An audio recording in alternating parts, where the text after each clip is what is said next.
If I gave you a pen and I said, draw Pittsburgh, what would you draw?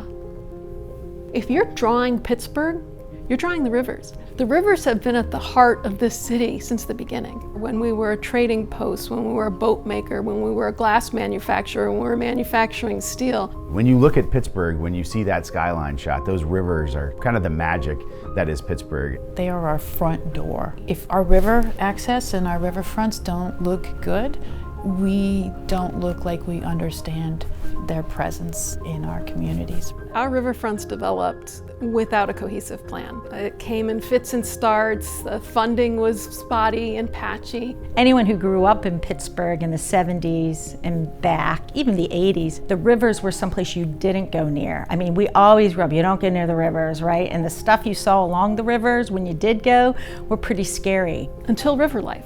When Riverlife came on the scene, and you may not have even known they were on the scene, they were the quiet, invisible hand in the background, working on things like policy and tax credits and design and build. 25 years ago when we started talking about Riverlife and how the rivers would be used, my office overlooked Allegheny Landing, and for years, Allegheny Landing was just run down. The fountain was crumbling, it was strewn with trash, and I looked around and I said, I just don't get this. Why isn't it better? Why don't we deserve more in Pittsburgh? There's been a lot of work that's done already, but there's a need to complete what we started.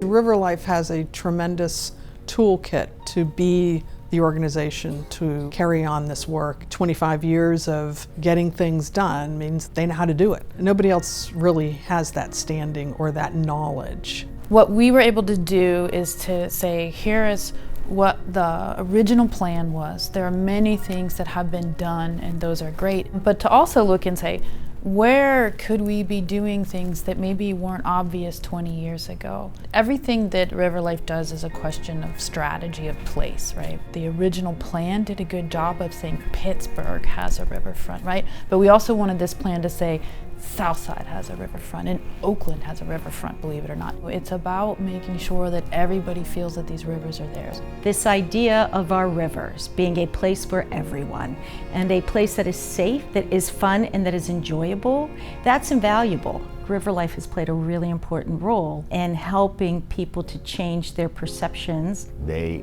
understand the need to engage the folks that are going to be most impacted, and that for me is super important. One of the things I really appreciate about Riverlife is they have this vision for what great public space and riverfront access is, but they're also really concerned about the care and feeding of spaces. It's fun to go out there and cut the ribbon, but what happens 6 months later when something breaks, when, oh, this is a really popular destination, we got to clean this place up. And through Riverlife's investment in our work, we now have staff on the riverfront, making sure that it's a world-class destination. Riverlife has a key role to play in the next renaissance of downtown Pittsburgh. It's an exciting time right now with a number of different partners. Everybody's coming together with a shared vision of making downtown a more vibrant and activated space. Many of the most beautiful places on the riverfront that we all enjoy today are thanks to the work of Riverlife and the rest of the people in the community. And that's why Riverlife is the obvious choice to carry this forward. They have a plan. It's called Completing the Loop.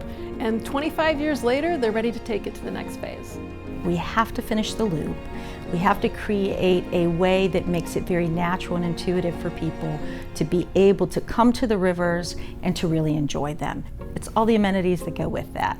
Access to public restrooms, places to grab a drink, places to have a sandwich, activities.